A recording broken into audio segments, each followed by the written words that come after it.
Assalamualaikum warahmatullahi wabarakatuh. Sebelumnya, perkenalkan kami dari kelompok 11 yang beranggotakan saya Graciela Magdalena dengan NIM 114 dan teman saya Nadia Seva dengan NIM akhir 181. Kami di sini akan mempresentasikan mengenai proposal penelitian.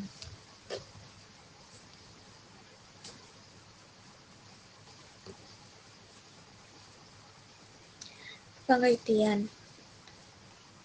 Proposal penelitian adalah rencana tertulis yang memuat gambaran secara sistematis mengenai penelitian yang akan dilakukan. Proposal ini menjelaskan mulai dari alasan pentingnya penelitian, tujuan yang ingin dicapai, landasan teori yang digunakan, hingga metode yang diterapkan. Secara umum, proposal penelitian berfungsi sebagai pedoman sekaligus alat pertimbangan bagi pihak yang menilai kelayakan suatu penelitian. Mengapa proposal penting? Memberikan gambaran menyeluruh, menghindari kesalahan metodologis, menjawab apa, mengapa, bagaimana, dan sebagai dasar persetujuan penelitian. Komponen proposal penelitian yang pertama yaitu latar belakang, yaitu menjelaskan masalah atau fenomena yang melatar belakangi penelitian serta alasan pentingnya masalah tersebut diteliti. Yang kedua, rumusan masalah, berisi pertanyaan penelitian yang menjadi fokus utama dalam kegiatan penelitian. Yang ketiga, tujuan penelitian, yaitu menguraikan tujuan umum dan tujuan khusus yang ingin dicapai. Yang keempat, manfaat penelitian, menjelaskan kegunaan teori maupun praktik yang dapat diperoleh dari hasil penelitian. Yang kelima, landasan teori, berisi teori atau konsep yang relevan sebagai dasar dalam menganalisis data penelitian. Yang keenam, metode penelitian, meliputi jenis penelitian, subjek atau sampel, teknik pengumpulan data, serta teknik analisis data. Yang ketujuh, jadwal penelitian, di mana menunjukkan waktu pelaksanaan penelitian dalam bentuk tabel atau uraian. Yang kedelapan atau yang terakhir yaitu daftar pustaka yang memuat sumber-sumber referensi yang digunakan dalam penyusunan proposal. Kemudian untuk sistematika penyusunan proposal penelitian. Pertama ada halaman judul yang berisikan judul penelitian, nama peneliti, instansi, dan juga tahun. Yang kedua, bab 1, pendahuluan, yaitu memuat latar belakang, rumusan masalah, tujuan, manfaat, dan batasan masalah. Kemudian yang ketiga, bab 2, itu kajian pustaka, berisi teori-teori relevan, hasil penelitian terdahulu, serta kerangka berpikir. Yang keempat, bab 3, yaitu metode penelitian, menjelaskan jenis penelitian, lokasi, populasi, dan sampel, teknik pengumpulan data, dan juga analisis data. Kemudian yang terakhir yaitu daftar pustaka, yaitu menggunakan format sitasi tertentu sesuai dengan ketentuan. Kemudian kesalahan umum dalam penyusunan proposal. Latar belakang lemah. Latar belakang sering menjadi kelemahan utama dalam proposal penelitian. Kesalahan yang sering terjadi adalah latar belakang yang terlalu singkat, hanya berisi cerita umum, atau tidak didukung oleh data yang kuat. Latar belakang yang baik harus menunjukkan adanya masalah nyata di lapangan yang perlu diteliti. Pada banyak kasus berupa data analisis, data statistik, penelitian terdahulu, atau fenomena aktual. Akibatnya, urgensi penelitian menjadi tidak jelas.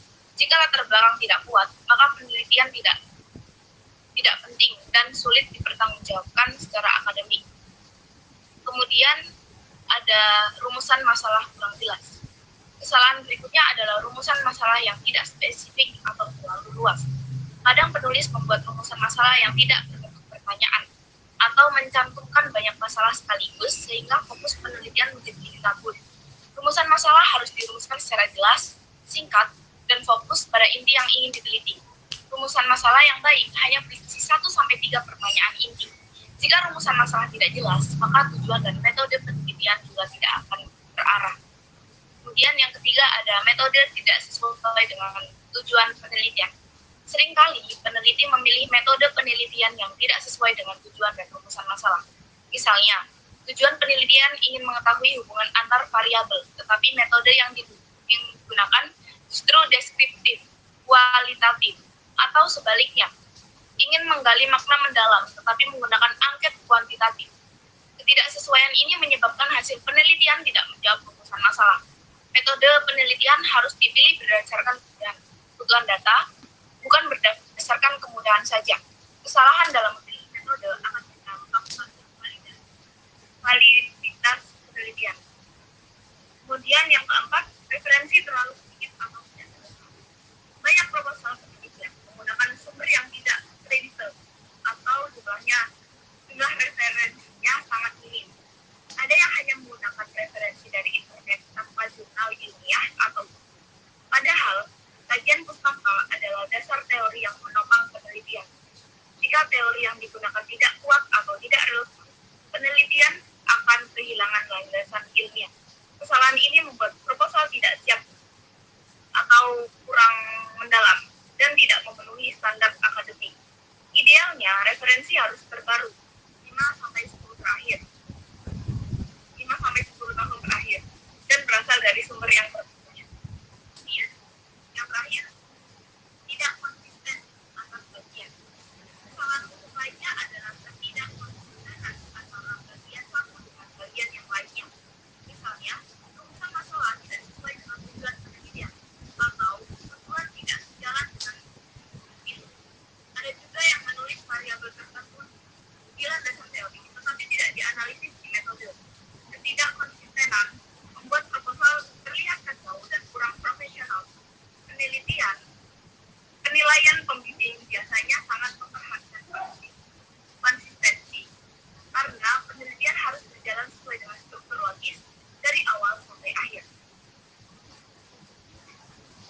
Kesimpulan dari presentasi kita pada kali ini adalah proposal penelitian merupakan dokumen penting yang menggambarkan rencana penelitian secara sistematis dan terstruktur. Di dalamnya terdapat komponen seperti latar belakang, rumusan masalah, tujuan, manfaat, landasan teori, metode penelitian, dan juga daftar pustaka. Penyusunan proposal penelitian harus disusun dengan bahasa yang jelas, runtut, dan mengikuti kaidah penulisan ilmiah agar dapat menjadi pedoman dan pelaksanaan. Sekian presentasi dari kami. Maaf bila ada kesalahan. Akhiri, wassalamualaikum warahmatullahi wabarakatuh.